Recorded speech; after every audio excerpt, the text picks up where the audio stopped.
Welcome back to the Church for Entrepreneurs podcast. This episode of our podcast is a daily word. A daily word is a short Bible study designed to grow your faith. As your faith grows, you're able to achieve all God's called you to do. Let's listen to the day's daily word.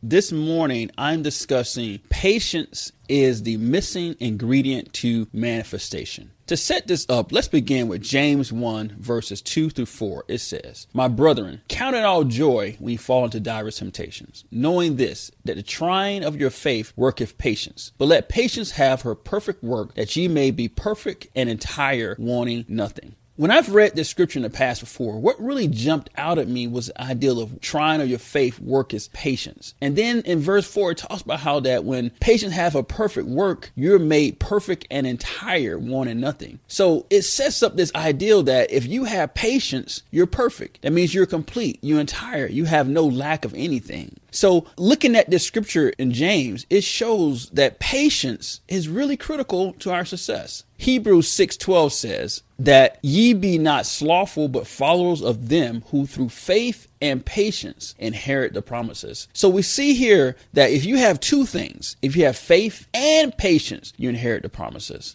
Just having faith by itself is not enough. You also need patience. To show you the connection, I'm going to give you two reasons why patience is critical to your manifestation. The first one is that you have to have patience because you may need to wait on others to get it together before you receive the manifestation of what God called you to do. Because if you have to wait on others without the patience, you may get yourself out of faith and give up the promises. Let's look at the story of Caleb, Numbers 13 verses 30 to 32. And this is right after Caleb and Joshua and the other 12 spies went into the land, and they came back with an evil report saying that we can't take this land like God told us to. And Caleb spoke up and said in verse 30, "And Caleb stilled the people before Moses and said, let us go up at once and possess it, for we are well able to overcome it. But when they that went up with him said, we be not able to go up against the people, for they are stronger than we. And they brought up an evil report of the land, which they had searched out unto the children of Israel, saying,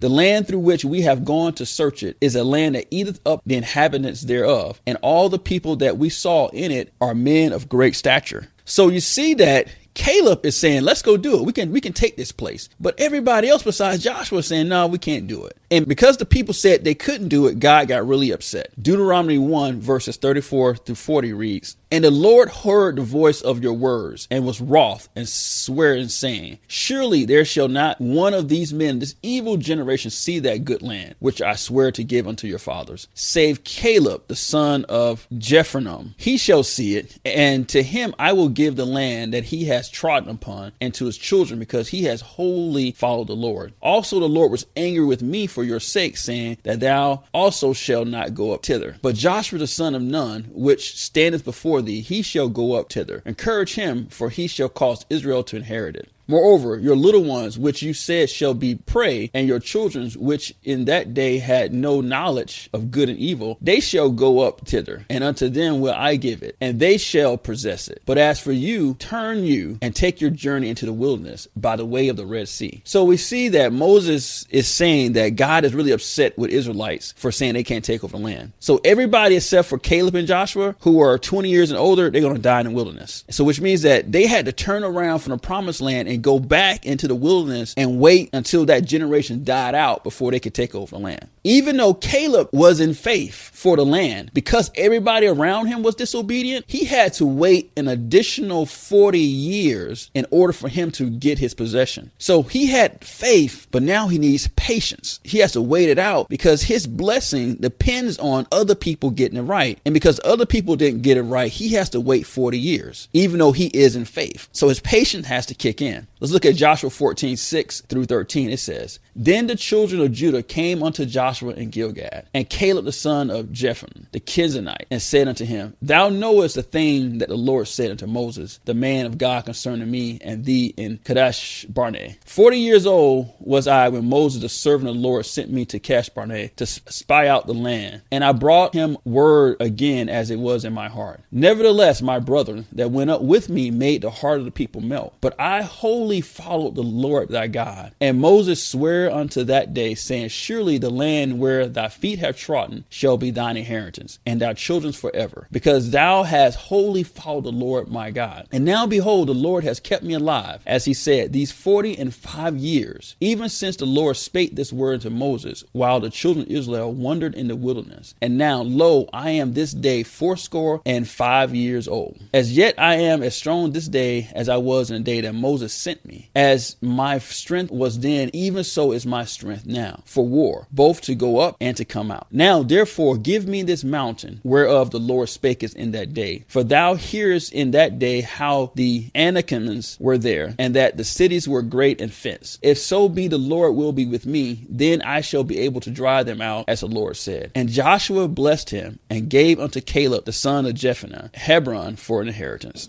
So we see after the 40 years is over, Caleb is now 85 years old, and he's gone into the promised land. And now he's saying, God, give me my possession. And he said, I'm strong. I'm as strong today at 85 than I was at 40. So we see that Caleb is now ready to take over the promised land. So Caleb had to use his patience with his faith to wait on other people to get it right before he could inherit the promises. So in your circumstances, God may have spoken a word to you. And just like Caleb, because other people around you are not getting in gear, you may have to wait on their obedience before you can receive the thing that God has for you. When God created man in the beginning, he desired to create a family. But because of Adam and Eve's disobedience, he had to wait thousands of years in order to send Jesus to get us back to him. So God had to be patient even with the things that he wanted. He wanted a family. Now, I've showed you that you need patience because you may have to wait on other people to get in order. You also need patience because you may have to wait on yourself to get in faith. Hebrews 11:6 says, but without faith, it is impossible to please him. For he that cometh to God must believe that he is, and that he is rewarder of them that diligently seek him. Hebrews 11:1 says, now faith is the substance of things hoped for, the evidence of things not seen. So we see that if you don't have faith, you can't receive anything from God, because without faith, it's impossible to please God. So if you're believing for something, or better yet, if you're desiring for something to come to pass, if you don't have the faith for it, it's not happening. So you need patience to allow yourself time to get in faith, to allow yourself time to study the word. So you have to have patience to get in the word, to keep getting the word, to keep pressing, to keep confessing until what's inside of you turns into faith, and that faith reaches out and grabs the spiritual and brings it to the manifestation. So you need patience yourself in order to wait on yourself to get into faith. Genesis 12:1 verses 1-3 says, now the Lord said unto Abram, get thee out of thy country and from thy kindred and from thy father's house unto a land that I will show thee, and I will make thee a great nation, and I will bless thee and make thy name great, and thou shalt be a blessing. And I will bless them that bless thee, and curse him that curse thee. And in thee shall all the families of the earth be blessed. So God has promised